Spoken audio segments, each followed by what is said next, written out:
and welcome to the Jam Yearbook. I'm Jim. And I'm Matt. We're here to take a trip to a different era of music each week and share our opinions on what we found. Welcome to version 1997. Grunge was closing its door. Rock was becoming more radio-friendly with bands like Third Eye Blind and Everclear. Woo! Yeah, the Disney kids weren't ready to fill the void, but we have the Backstreet Boys, Spice Girls, Mariah Carey, and 98 Degrees to contend with. But after version 2009 last week, I'm sure everyone is waiting for me to lose my shit. I promise to behave. Before we get too deep into the show, we lost some significant figures in the music industry in 97. Yeah, let's get started with this right away. We'll start off with Notorious B.I.G., otherwise known as Biggie Smalls or just Biggie. He's regarded this day as one of the greatest rappers of all time. His real name was Christopher Wallace. Rooted in the East Coast style of gangster rap, he was immensely successful, selling millions of copies of his debut album, and it was produced by Sean Puffy Combs or P. Diddy or whatever. You know, and as time went on, he was awarded the Billboard Music Awards Rapper of the Year in 1995. On March 8th, 1997, he was in California. He was attending a Soul Train's after party, and he was in a convoy with 3 SUVs with Puffy in the SUV behind him. A black Impala pulled up alongside. Witnesses say a black man in a blue suit with a bow tie was alone in the Impala. The man rolled his window down and fired 4 shots into Biggie's vehicle. The 4th bullet was the one that killed Biggie. The man in the Impala was never identified. Christopher Wallace died at the age of 24 by drive-by shooting. You can't tell this story of music, especially in the early 70s, without John Denver. Through his career, he scored 18 top 10 hits, 9 of which went into number 1 with songs like Sunshine on My Shoulder, Annie Song, Thank God I'm a Country Boy, Take Me Home Country Roads. He has so many great sing-along songs that I remember from when I was a kid. In Grandma's Featherbed, it wasn't a hit, but I remember seeing him do that on the Muppet Show. Yep. And I went back and saw that clip again this week, and that kind of brought a smile to my face. Nice. He died on October 12th, 97. When the plane he was piloting near Pacific Grove, California, crashed. He was not Rocky Mountain High. He wasn't, and the toxicology reports confirmed that. Okay, that's good. Well, toxicology reports also exonerated Jeff Buckley. Few artists have had an impact on the music world in such a short period of time with one album the way that Jeff Buckley did. His album, Grace, was well received at the time, but he was working on his follow-up in Memphis when he decided to jump in the river fully clothed to go for a swim. The wake of a passing boat pulled him under and his body was recovered days later. There were always rumors surrounding his death. I'd even heard that he was drunk back in the day when this happened, but toxicology reports showed no sign of drugs or alcohol in his system. His friend said that the day he died, he was swimming and singing Led Zeppelin's Whole Lotta Love before he went underwater. There were no signs he intended to take his own life. Most people knew him for his cover of Leonard Cohen's Hallelujah. That charted posthumously at number 2 on the US charts in 2008 and number 1 in the UK that same year. And I like this quote of his: "Music belongs in a place with hearts beating and brains dreaming and people falling in love." And let's not forget Michael Hutchence, lead singer of INXS. On the morning of November 22nd, 1997, Michael Hutchence was found dead in his hotel room in Sydney. His death was reported by the New South Wales coroner to be the result of a suicide by hanging. Who's this guy think he is anyway? What the hell? Please welcome to the show all the way from sunny Philadelphia, my brother Mark, our first guest. Hey, Mark. Hey, guys. How are you? That's great. Appropriate for Mark to jump in. Mark, you took me to my first concert ever, which was INXS. Can you still do that thing that you did? There it is. I'll always be grateful for that. But we can end this death stuff and transition into 1997. And even though Michael Hutchence passed away, INXS had a new album that year. So what a coincidence to have Mark here. That album was Elegantly Wasted. And they'd fallen off my radar by then, but I definitely remember the title track. Yeah, and the Soup Dragons opened up for him that concert. Yeah. When I first moved to Scotland, I hosted pub karaoke in Motherwell, and that's their hometown. So 1997 for me was like the year my adult life started. At the start of the year, I was unsatisfied. I was heartbroken living in Bennington with the breakup of Cinderblock Baby and girlfriends. It was really a year of two halves, though, because after June, my year really improved. I found myself enjoying life again in ways I hadn't experienced. I had new friends and singing camp songs every single day for 2.5 months, and that really does something that's soothing for the soul. I worked at a residential camp for the first time and met people from around the world that I continue to keep in contact to this day. I had my first restaurant job in September, and that experience extends to my career and my job, what I'm doing now. And I also came to Scotland for the first time in November. I lived in a flat in Edinburgh with 6 young women attending the university there. I also went to the New Year's Eve party that they call Hogmanay in Scotland. A lot of British music started to enter my life. So this year and going forward over the next few really shaped me. When I look back on music, it's one of those moments where it really felt like it was a soundtrack to these big life events. Boy, that first part of the year sounds like it was pretty emotional and, you know, a lot of upheaval. There wasn't, I mean, not to say that there wasn't a lot. I got married in 97, still working today at the same place I was back then. I was getting domesticated, I guess we could say. But really, it was get up, go to work, rinse and repeat for me. What was your life like, Mark? 97. Yeah, I was living in Portland, Maine. I worked at a screen printing shop where we all kind of listened to music all the time. We listened to the radio, like CDs. We even had cassettes still back then. Yeah, I mean, there was times where we all had at each of our own stations, you know what I mean? But a lot of times we'd listen to stations like WBLM, WCLZ, which is more like a alternative, not alternative, but like adult alternative. You'd hear things like, you know, Sean Colvin and Bonnie Raitt and all that kind of stuff that you wouldn't normally hear on mainstream, you know, pop radio or anything like that. Was BLM more classic rock? Yeah, that's more classic rock. They'd play, you know, they at the time, you know, Pearl Jam was big and all that, and they'd play all of them too, you know, Tesla, all that stuff. The Blimp. Yeah, exactly. And the CLZ was a great station to go to get the stuff that you weren't getting anywhere else. And, you know, they would play like Ben Folds 5. They would play stuff that mainstream radio doesn't normally always play. How else were you listening to music then, just outside of the radio and when you weren't at work? I spent a lot of time at Old Port, in the Old Port in Portland, Maine, which is, for people who don't know or do know, is where you get a lot of shops. It's got, you know, cobblestone streets in some places, but a lot of bars, you know, a lot of dive bars. This is when microbrews and craft brews were coming into their own and stuff. And I spent a lot of time at Great Duff's drinking, and there was a record shop called Wilderness Music where I would just spend hours sitting on their couches, and they would have like listening stations. So you could literally go with a stack of used CDs and just, you know, I would always listen to them because I wasn't going to buy it if it sounded like crap or, you know, and lots of times you'd buy, you know, kind of like, I wouldn't necessarily call them B-sides, but little lost gems that weren't necessarily hits, but really kind of struck a chord with me. And I spent a lot of time there because I had just come out of a 5-year relationship and I was homeless for almost a year, living out of my car. So I spent a lot of time in stores like that just because I really didn't have, you know, hanging out in your car only gets off at where, you know, the novelty of it wears off after a while. And this is where I kind of grew into back when you guys used to talk about, you know, where you could explore albums on vinyl and stuff, because you'd literally would just listen front to back the whole album instead of just hopping around like you can do now because it's so easy. But this is where I really did explore because I had the time to do it. And I just found a lot of music that I really dug, gave me something to look forward to, you know. I was kind of like a fish out of water in a way, but I was trying to find my way around. So, yeah, I remember 97 was pretty rough. I'm sorry you had to go through that, especially, you know, when things are kind of falling into place for me.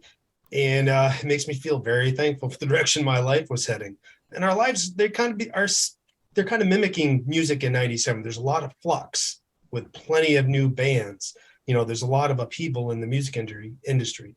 So could you say that we got knocked down, but we got up again? They were never going to keep us down. Sorry, I can't help but reference a Bad Chumbawamba song.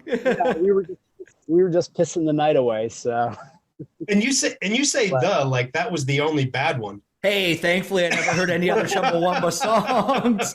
And apologies if you had to. I think like a year like that where I had to kind of pick myself up and literally just pick myself up and just kind of like I had to find a way to just kind of move on and be like, you know what? No. Well, probably a lot of that time listening to music inspired you to really kind of find your feet again. And there are songs we're going to go into this year for me where I'm going to talk about that. And I think it's the same for a lot of us. When it comes to format and what we're listening to, cassettes were gone for me. I didn't have any anymore. By this point, if I'd owned a car, I probably would have had a deck, but I didn't. I was always a little behind the times. I even attempted to collect some vinyl, and I built a nice little collection. But when I moved out of Bennington, I gave that all away and passed it on to a friend. I definitely had a CD tower, and I took that everywhere with me. And I was really into The Verve. I have a story about them in our 1994 episode. The Oasis album Be Here Now was something I'd really gotten into, and I have memories of the Green Day's Time of Your Life because of at summer camp, Good Riddance, and the Foo Fighters. Goddamn, Monkey Wrench rocked. No shit. Yeah. And OK Computer was an album. I still remember the time and place the first time I heard it. It's the last Radiohead album I ever really got into or liked. So don't have any preconceived notions about Jim being a big Radiohead fan. But this album... That's where they started losing me. Yeah, no, that is. And that's where I started losing them after them as well. But it was that Karma Police kind of gets compared to like a Pink Floyd of its time in that era. And I love the way that Paranoid Android is structured. It's really a cool song. And of course, we can't deny, I probably watched the Natalie Imbruglia Torn video a bazillion times on MTV. I enjoyed watching it last night just to prepare for the show. But she was a tremendous... Hold on, was that under duress though? Oh no, we had a sing-along in the house, trust me. Because you know what? Even young women like Natalie Imbruglia's Torn because she was cool as fuck.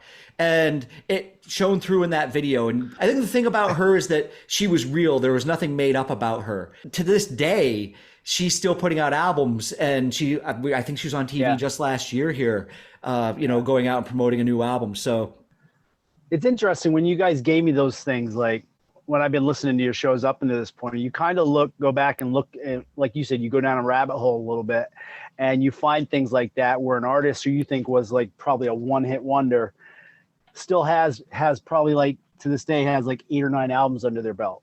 Yeah. Yeah. Oh, we find that all the time. Yeah. So it may not be for me or for you or whatever, but somebody gets it, they do it for somebody. So. And it's cool that they pick up a fan base like that because Matt at the start mentioned 98 Degrees, and I'm pretty sure one of those guys is now a manager at Tire Warehouse. So that can also happen to you. But let's talk about, Mark, your music. Let's get to this. You talk about what you were putting on. And you've already mentioned some of these artists, but let's hear your list of some of these guys you were listening to and what you like. Everything else took a backseat to Ben Folds 5. Yeah. For me. Even though, and I love Sarah McLachlan and there was a lot of other bands that I did listen to, but when I found Ben Folds 5, I was on my 3rd tape by the end of that year. Cause I played the tape so much. Wow. And for whatever reason, I never got sick of it. Just, I don't know if it was where I was at that year, and every lyric and song and just like that punk attitude on a lot of his songs really just hit me the right way, and really I could relate to a lot of the lyrics in the song.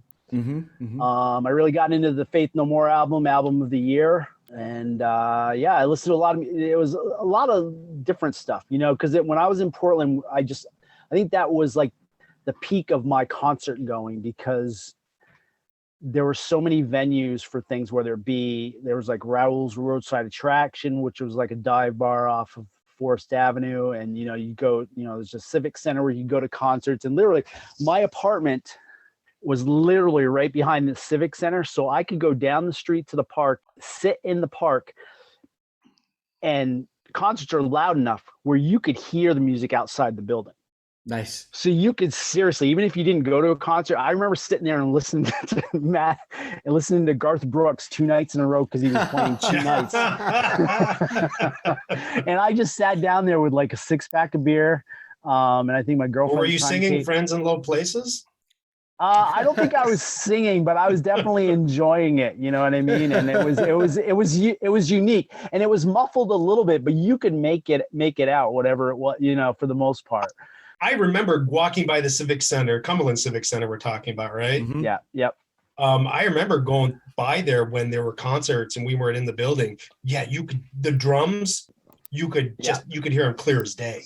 Yeah, and I mean, because I was living in my car, I listened to the radio a lot. I listened to tapes. I didn't have a CD player in my car, but I had a tape deck. Did you pick up any bands from Friends? Yeah, I had a good friend who I worked with at Screenprint. He would just bring in stuff. He would listen to anything and everything. And I think this is kind of my exploration. I've always liked the stuff that's a bit off, that stands out a little, like the novelty stuff, just because it's a novelty and it does stand out. But there's something to that, I think. He would listen to anything and everything, but he'd go on deep dives on bands like Velvet Underground. He came in with Adam Ant's new album that year, I think. And I was like, at first, I was like, oh my God, I don't want to listen to fucking Adam Ant unless he's Goody Two Shoes or something like that. But then I started to like it. But he was the kind that he would play it to death, and to the point where, like, after like the 50th time, I'd be like, he'd get me to a point where I'd like the stuff, and then I get to the point where I hated the stuff because it was just constantly. He would play it constantly. Yeah. And I was always, like I said, I was always going to places like the State Theater was a great place. I saw Sarah McLachlan there like 3 times. And I think there was one place, a bar, like I mentioned before, Raoul's Roadside Shack, and I saw Paula Cole there. Well, she had a malfunction because the power went out. So she sat there, and we all had our flashlight. This was before cell phones. And she just sat there, and we all sat there and she took questions for like almost 45 minutes from everybody. Cool. That is cool. And it was so great. It was awesome. And I also saw her in the State Theater when she opened up for Sarah McLachlan, but I initially saw her in a small venue like that, which maybe had like 100 people in it, but it was great. So it was a really cool place to see stuff. And there is a band called From Good Homes, and I don't think they got to any national prominence, but that was a band that is one of those bands where I like their CDs, but it's a band you want to go see in live in concert, because not to say that they're like a jam band, but they'll go into songs sometimes where they just go off, and the drummer will have like a 15-minute solo and with the bass player, and just kind of going off in a direction a little bit and then bringing it back to the end of the song and stuff. And it was really a cool.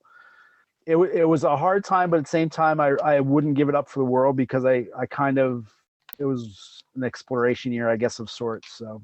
Those are the years that really we call them formative years. Even if not music, they build character in us and make us who we are. And you either flight or fail, and they're Matt. So are you over your ranting from last week and ready to talk about music again without?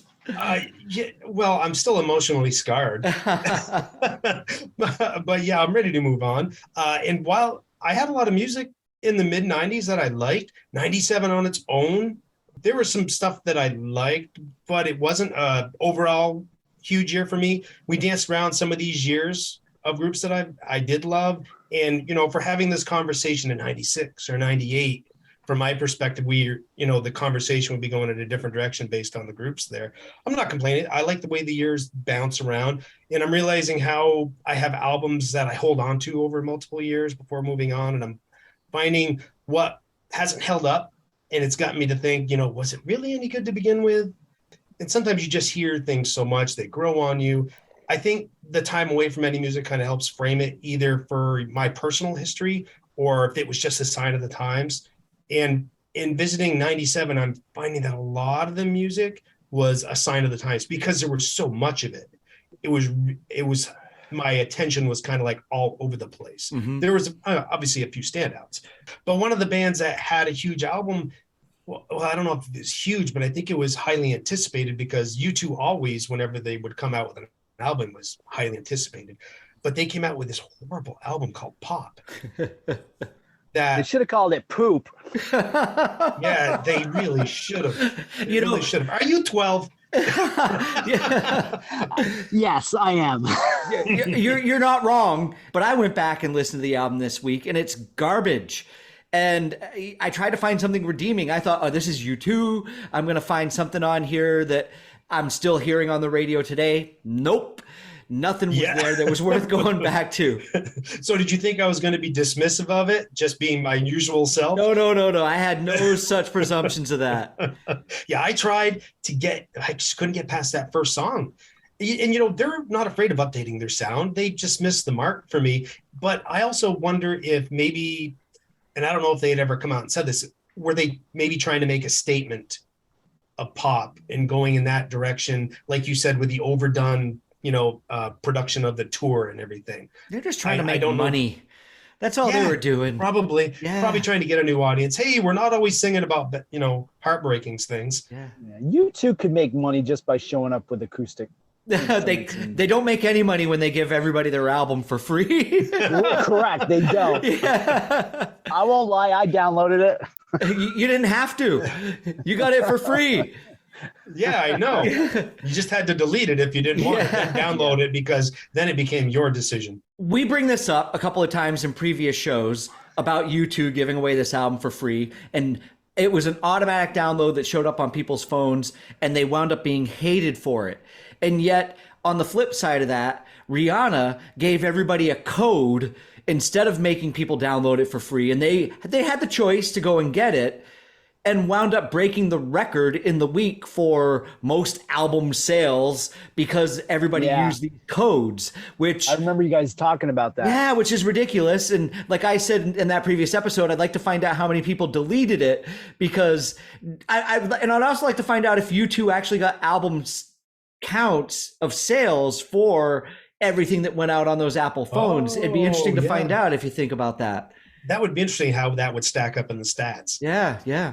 Yeah, there should really be asterisks behind that, like, so you get a little context of behind that record or whatever it is that they achieved, because it would put it in a different light. You know what I mean? As opposed to, oh, she earned that, and it's like, no, not really. She just kind of gave it out free, and people decided to download it.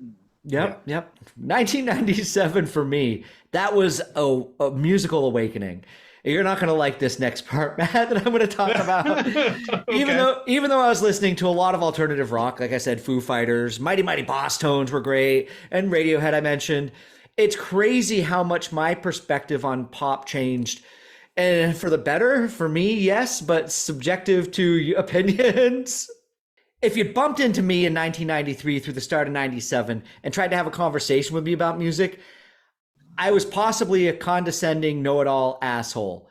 I actually walked around with this attitude of, I know everything about music, and I regret that. So if you bumped into me during those years, I apologize for... I'm probably still in that phase. But then I went to the summer camp, and I've talked about it with you before, Matt. I was asked to DJ for the Wednesday night camp dances, and I thought I was going to give these kids an education in music, but it went completely the other way.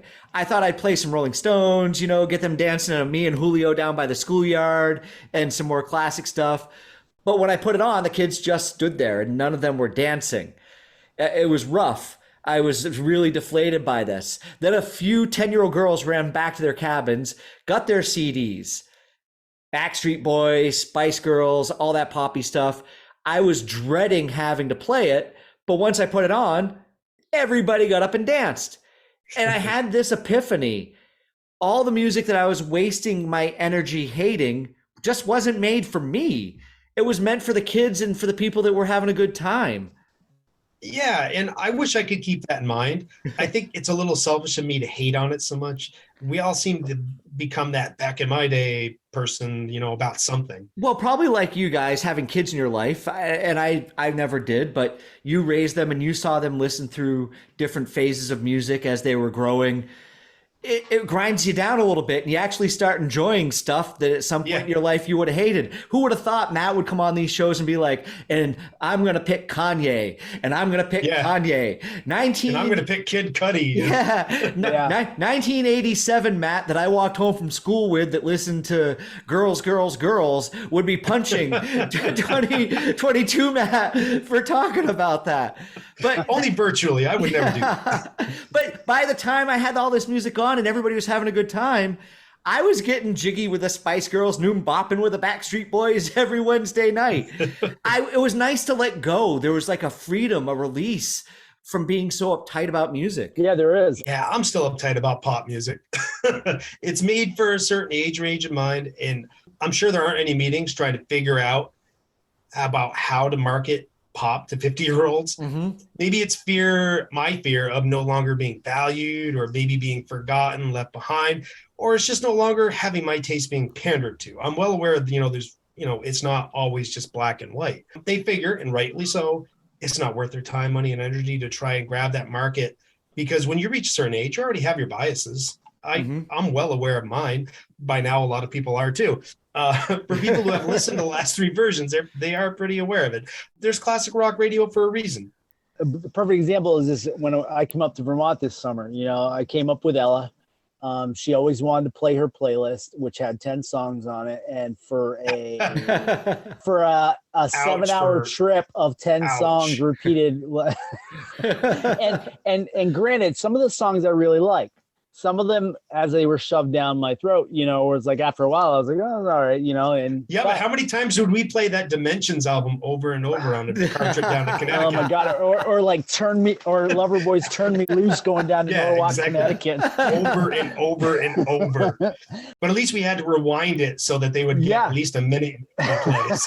Hey, I just want to say, in my defense, I wasn't running out and buying it. My personal taste in music didn't change. No. I wasn't doing that either, but like during the trip, I told Ella, because on one of her songs on that mix was Mr. Blue Sky by ELO. Yeah. And she cool. really liked it. And I was like, because it was this was the outlier from her whole playlist. You know what I mean? I was like, so I played Don't Let Me Down. So I made a playlist once we got up to Vermont. I said, I put every other song was her song, my song, her song, my song, so she could get exposed to it as well. But the funny thing is, guys, we've learned to kind of laugh at that now as we've gotten older and we look at it, and instead of standing back and calling it all stupid like we would have earlier, we got a little more accepting of it. Or even 22 years later. Yeah, touche. Yeah, right. And for me, there's only been a couple of years where the kids and our music hasn't really overlapped a little bit. Max will put on Thriller. We'll be playing a game and here we go. Here comes Billie Jean. And Owen's always surprising me. I'm hearing Pink Floyd around the house now. Yeah, and even though you don't listen to that normally, you're just like, oh, I'll take that. Yeah. It's funny when we try to wrap our heads around music that we're not supposed to like, I think. I can't blame either of you for feeling your way about the music that you got from your kids. I think a lot of pop music was fun in 1997, but there was still a lot that I didn't like. Fortunately, at this point, as we bring up the 2009 episode, we haven't had almost 25 years of the same pop artists remaking the same songs over and over again. I'm not saying I added these artists to my collection of favorite music, but it was just fun to dance and laugh with a bunch of little kids having fun themselves. I was able to drop that pretentiousness. And trust me, anyone who listened to our previous episodes will know that a lot of pop eventually became garbage to us again. Yeah, and I envy you for being able to, put some of your feelings aside and enjoy it. And we've hit on this before. You can get swept up in things based on your surroundings. There's nothing wrong with that. And it's a little bit kind of starting to bug me that we keep using this phrase. It's not supposed to be for us. It's not made for us. Like it's an unwritten rule. And really, it's more that I grew away from it, probably based on what it grew up to be. I'm not going to go from listening to metal for most of my teen years and that leading into grunge and alternative in my 20s, and I'm not going to go back to pop. Really, though, it's just a certain brand of pop that kind of rubs me the wrong way. Mm-hmm. Well, I think, like you were saying earlier in one of your other shows, is that it's so not that it's not always been manufactured, but I think it's more about there's no substance to it in a way sometimes. And it's become a science. Mm-hmm. Yes, to it. It's more like an image. They're more worried about their image than about whether the quality of the music is. Yeah, there's more that's selling than just the song. Yeah, because if Ariana Grande comes out with a song, it doesn't matter if it's good or not. Oh, it's Ariana Grande. I'm gonna buy it. You know what I mean? It's like, and don't think that's getting edited out. That's going on. And Jim, you asked me the other day, why can metal have a family tree but pop can't? And I thought about it. I'm like, you are so fucking right in asking that question. It certainly can. And it does. Bickering in our chat. I know. It might even have more branches than the metal tree. It has those hybrid genre names, pop rock, pop punk, country pop. It's more offshoots from other genres. I talked last episode about indie having pop bands, because part of pop is its reach. What's popular or more widely available? This is going to be a good evolving conversation as we keep having it. I don't think it's anything we can come to a conclusion about in one conversation or the last 5 that we've had, I think now. But I think after version 2009, people know what kind of pop I'm referring to as to not liking. But I think pop is always or should always be evolving based on what is or was popular. Things that chart should influence culture and leave a mark on music. Yeah. You almost have your asshole hat on, but not quite. You know, to lecture. I was expecting a lecture on mine. No, actually, I was kind of aiming that at myself because I can be that dour, pretentious, oh, get off my lawn kind of guy when it comes to music. We And agree. Yeah, but I know I've gotten too dismissive of pop, and this is a great conversation that I can learn from, not just about the music, but about myself. Yeah, but I think we agree more than we disagree, and maybe I don't come through in how I'm saying it the right way when I'm talking about just having fun with what's going on.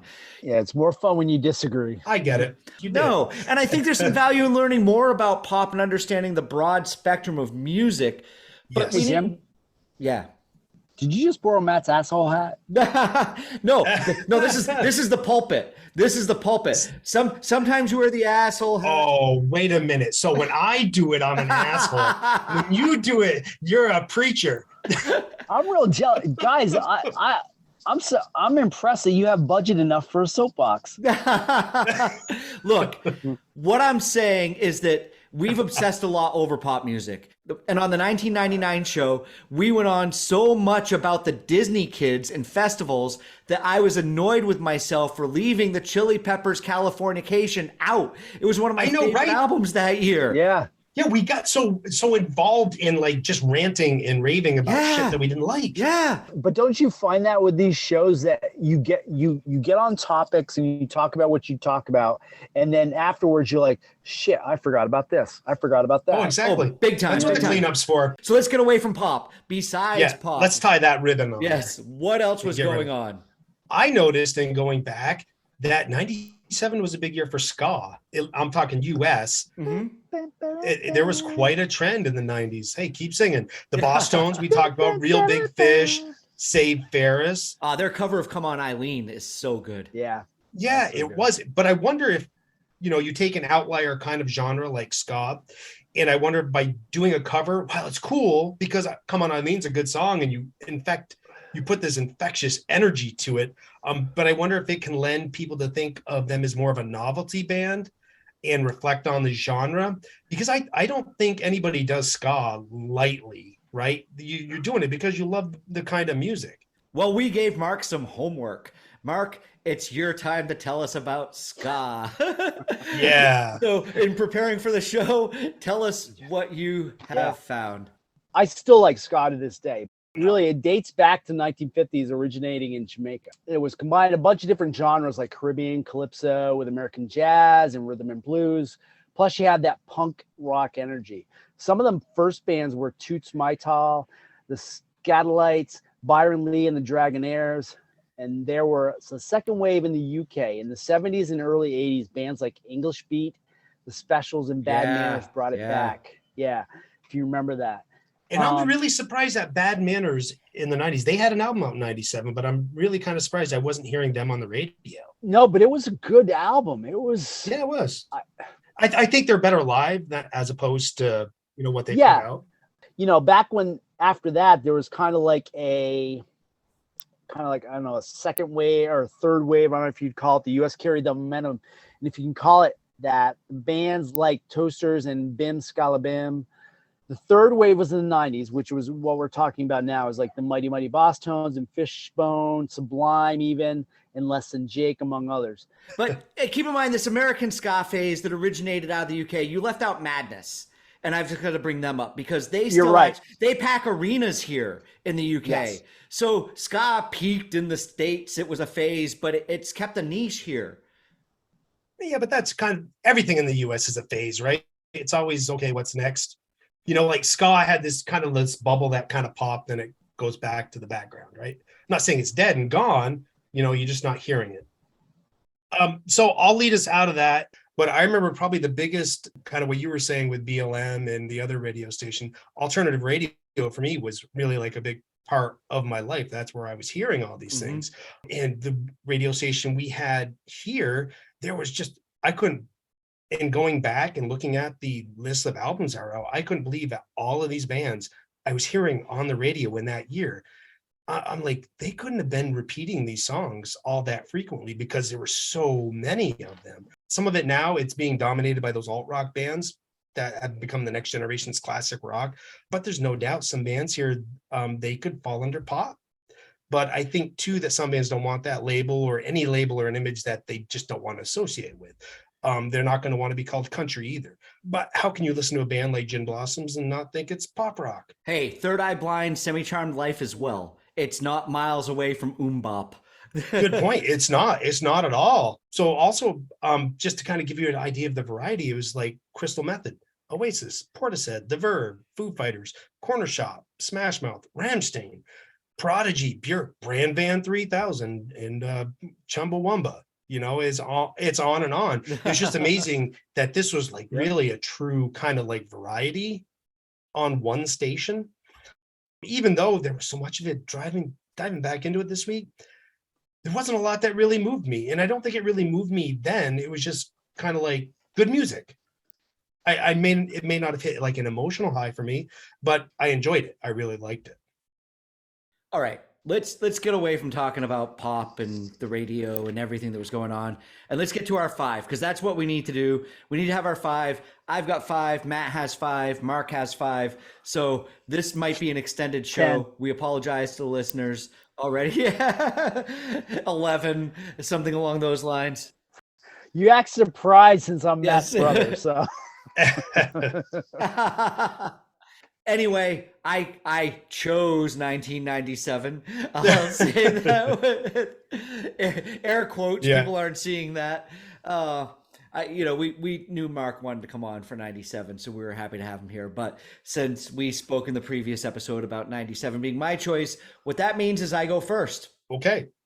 My first song, Brad, The Day Brings. It is. This is my Every Day is a New Beginning song. It's an empowerment song. I said earlier, we're going to get to empowerment songs that I lean into even today. If I get up in the morning sometimes and I'm walking into work and I feel like this sucks, I put on Brad, The Day Brings, and it gives me the extra step. It lifts my spirits. It changes my mood. And songs like these are really important in your life. Brad's known as Stone Gossard's side project, but it's really Sean Smith's band, in my opinion. His voice was so beautiful. I love the lyrics that he writes. Stone's a good compliment to the band, but in my opinion, that guy's lucky to have played with 2 such dynamic lead singers. And RIP to Sean Smith, 2019. yeah, Yes. but it is like you said, it's one of those songs where it's just like, it's just like, it's what is the day going to bring today? You know what I mean? Yeah. What makes me laugh? What makes me sing? Yeah. It's like, Yep. So that's it. Choice number 1. So choice number 1 for you, Matt. What's it going to be? Choice number 1 for me is going to be Supergrass, Sun Hits the Sky. Nice. I'm a little disappointed in myself that I've forgotten about Supergrass. It's a great band. And this was one of those few albums I really enjoyed revisiting this week. It's got great hooks. I really love that synth solo. And if you watch the video, there's this guy driving down the road in this small, I don't even know if you'd call it a car, but he gets out just in time to go and run over and do the synth solo. It's kind of funny, but that sound takes me back to the 70s. It's active bass and drums. It's a great rock song. It's got great sound. Even as the song is ending, it's got me hooked. It's got the bongos, everything kind of quiets down and you hear all different kind of noises coming in. So Supergrass, Sun Hits the Sky. Mark, what is your first song? my first is Harvey Danger, Flagpole Sitta. Even though it is from all intents and purposes, a one-hit wonder, I sing every word. Every time it comes on the radio, I sing every word top of my lungs, because whatever it is, it's just like it's just everything boiled down into a great song, and the energy of the song is just, to me, is undeniable. And it's a great one-hit wonder. Oh, it is. Yeah, and it's just about, being fed up and just being like, I don't know, it's just not giving a shit. You know what I mean? To me, it's so there's not much to this song for me other than that. So yeah, cool. So number 2 for me. Yes. Yep, I'm gonna go with Our Lady Peace, and the song is Clumsy. And I'm talking about empowering songs. Watched the music video again for this last night, and I'm not sorry to bring this to the list. It's one of those songs that I would curl up in a corner and listen to when I was at a low point in life.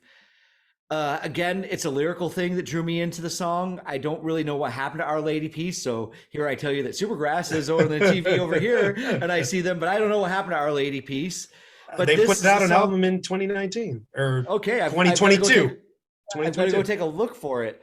This song is really the only of theirs I ever really embraced, but it's one of those songs that when I felt like the wall was closing around me, lyrics like, throw away the radio, suitcase keeps you awake.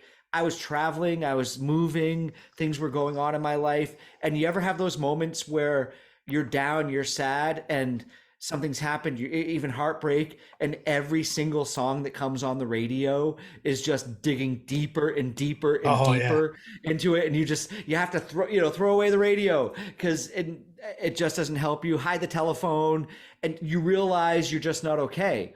And I think sometimes accepting that you can have moments in your life where you're not okay is important. And this is the song that kind of opened that up for me. Cool. As clumsy as you've been, there's no one laughing.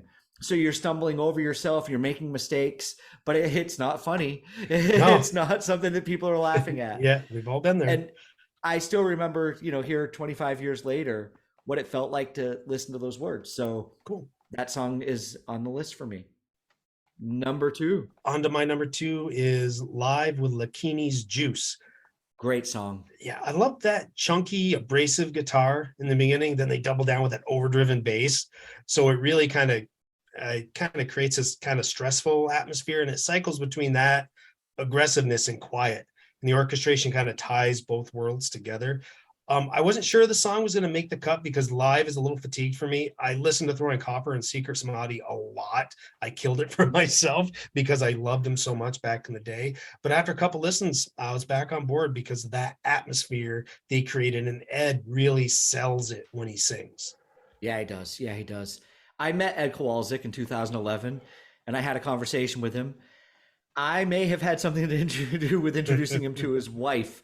I was there that night he met her at the Throwing Copper CD release party.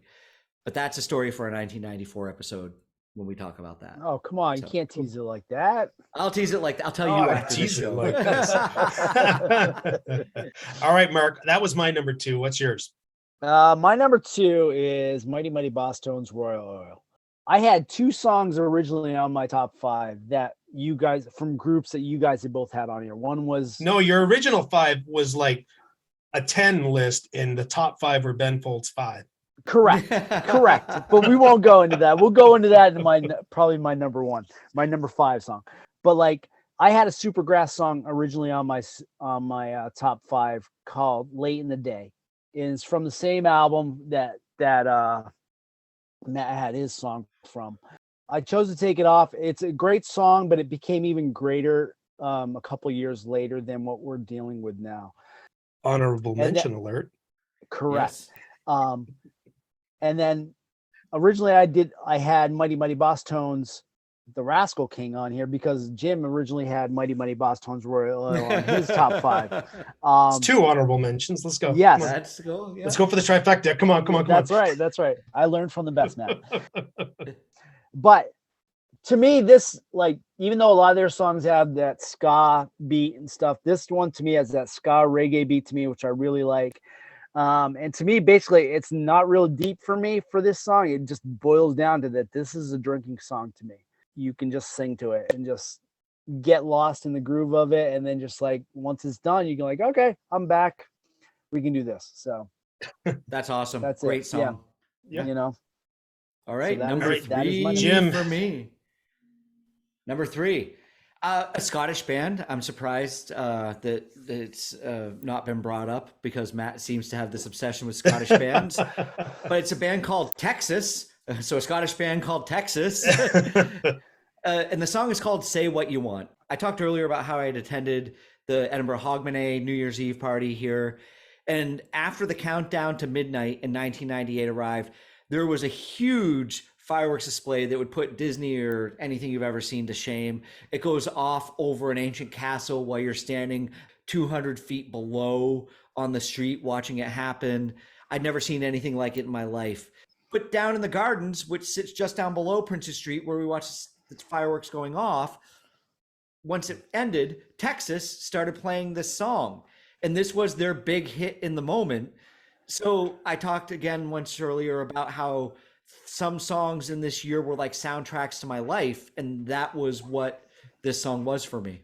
Yeah. Cool. And I had never heard of this before. I had to go listen, and I looked up on the pages, and I'm like, wow, this wasn't even released in the States. That surprises me too. Because it would have fit right in.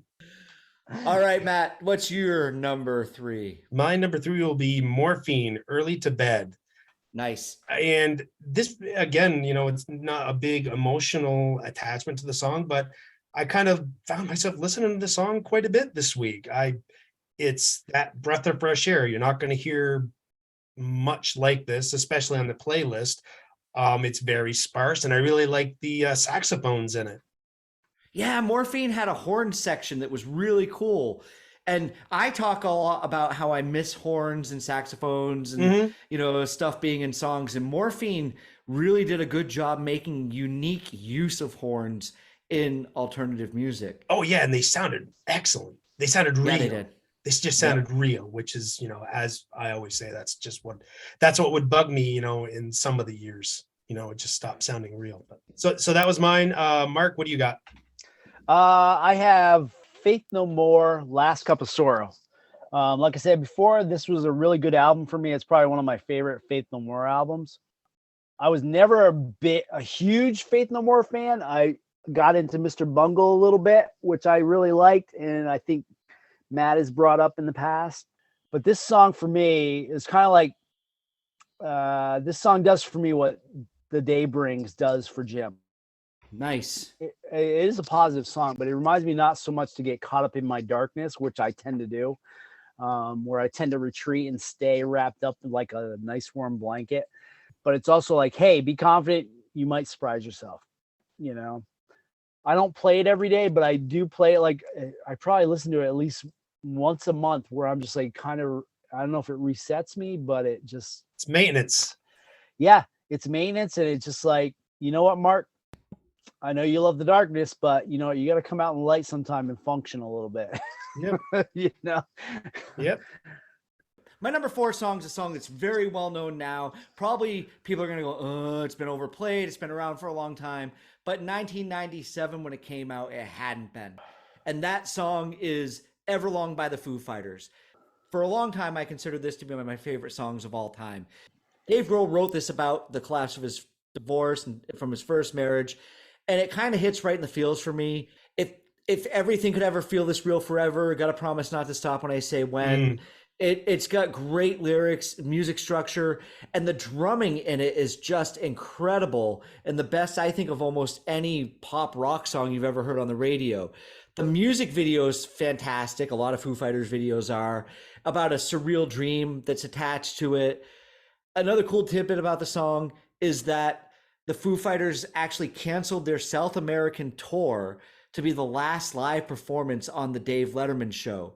This was his favorite song of all time as well. And on that night, they played a 6-minute version of it. And I'm just going to say honorable mention. It could have been Monkey Wrench as well. Oh, you wouldn't have been wrong, because that's a great song. Yeah. But Everlong, I love that guitar riff. Yeah, it's a great riff. If you ever want to learn how to play it, go look it up, Matt. I know you play a little guitar. Like, go look up YouTube and learn how to play the intro to that. And it's so unique and fun to play. It's cool. I couldn't imagine my life without the Color and the Shape album. And great this album. song. Yeah, it's a good album. So that's my number 4. Album. Yep. So what's your number 4, Matt? Let's move on and get to that. Yeah. So my number 4, I can't give you shit about Everlong, because you guys can just give me shit about Smash Mouth and Walking on the Sun, right? If you want to talk about an overplayed song that was in 97, and it's not a song I'm not emotionally attached to at all, but this was definitely one of the jams back in my day. I listened to this song a lot. I liked this album just because it's a little bit nonsensical. It's kind of upbeat and a happy album, but Walking on the Sun was a huge hit, and it brought in some new sounds to alt rock. I really wanted to give you shit in the notes about this song when you brought it in, because for you, this is really kind of a pop rock song. It is. But I brought pop rock songs in before, but they're Yeah. under that indie umbrella before. But when you stretch it back, it's pop rock. It is, but it was fun, and I liked it, and It was. it's a good tune. Yeah. It was. All right, Mark. A lot of these songs were like off of albums that I really like, and I'm sure that you guys were the same way. That these were albums that I loved because I would play from back to front. Sarah McLachlan, "Full of Grace." It's such a good song. I listened to it today. Yeah. It really reflected the way I was, where my headspace was at the time. Mm-hmm. I love songs that reflect darkness in a beautiful way that I guess you could say that would express it in a way that I couldn't express it. You know what I mean? But then when you listen to it, it's like, yeah, that's what I'm feeling right now. Yeah, that's why you connect with it. Yeah. And this song is where my head was a lot of the time, that struggle of letting go and embracing the darkness or fighting it, coming out of it. I didn't feel like the song was a darkness as much as there was an empathy in it, and there was a feeling of light and a ray of hope. It wasn't it wasn't about being down and not having any moment of escape out of how you were feeling. There's a choice there, but it brings me back to a time where I could have easily not been on this planet anymore. Mm-hmm. But I made the choice. But that's music, man. That's what it does. In the other direction. So yeah. I don't know. I hate bringing that shit up, but no, it's where I was at. And the fact that I made the choice to go in the other direction was huge to me and moves me forward, a little bit. So yeah. The thing about you, Mark, and anybody who knows you and listens to this show, one of the cool things about hanging out with you when you were younger was you meet brothers who hang out with each other like best friends, and that's what I experienced being over there at your place, and it was a wonderful thing. But you've got a bazillion best friends. You do, and that's probably as empowering as music is for you. And at these moments in life, I think when I looked into 97 and I talk about the darkness and the year and how things were going for me, I started looking at some of these songs and I started feeling some of that stuff as well. And those first kind of 6 months of the year up until I went to that camp were just really, really horrible for me. And I know that it wasn't as intense as really what you went through in that time, but I don't know. A lot of people don't know this. I've had 30 roofs over my head in my life that I've called home. And I've, not had the experience of living out of a car, but I don't really know what it's like to grow up in a house and go back to the house and see that place that I grew up in. And you guys are very lucky, in my opinion, to have that. And your closeness of brothers and the friends that you've had is amazing. And you used music as your lifeline to come away from a bad time. All right, let's move on. Who was next? That was Mark. So we're on to you. All right. No, that's fine. This next song I'm going to bring up is a song by The Verve, Lucky Man. That's my number 4 song. Yeah, I've got one more after this. I changed this from The Drugs Don't Work because that was a moment in my life that I had to think about. And there was a song called Sonnet off the album that I really liked. I wasn't really a fan of Bittersweet Symphony, but if you had the CD, you could always skip the first track and then let the rest of it just play on. And, in these moments where we talk about it, if you're feeling low in life and you need music to come along and validate you, that's what Lucky Man did for me. I learned how to play most of this album on guitar, and I was playing this song with Mitch right up until I left Vermont doing our gigging thing. And after all the failure and sadness I felt when I was leaving Bennington, the lyrics of this song really kind of made me feel better about myself. I'm standing naked and I smile and I feel no disgrace of who I am. And I felt like I was a lucky man for the second half of 1997. Yeah, awesome. Did I fit enough of the songs off that album into their honorable mentions? Oh yeah, honorable mentions abound this week. I'm lacking. Yeah. I'm lacking. Lacking. Let's see what you got. Yeah, lacking. Yeah, well, we'll see. So my fifth one, we are going to go with Ween and Ocean Man off the Mollusk album. That's so cool. I really do love this song. Ween described writing this song as magic. Everything just fell into place. And like magic, I have no fucking idea what it's about. I just love Does anybody know what any of the Ween songs are about? I know. And that's what's so great about them. I just love this upbeat, nonsensical bounciness to it. And they do this in a few songs where they slow down the vocals. So it's kind of like a neat counterpoint to this bouncy, poppy music. But then you got this vocal that's kind of dragging in the background of it. Mm-hmm. And it's just a good vocal melody that I like singing.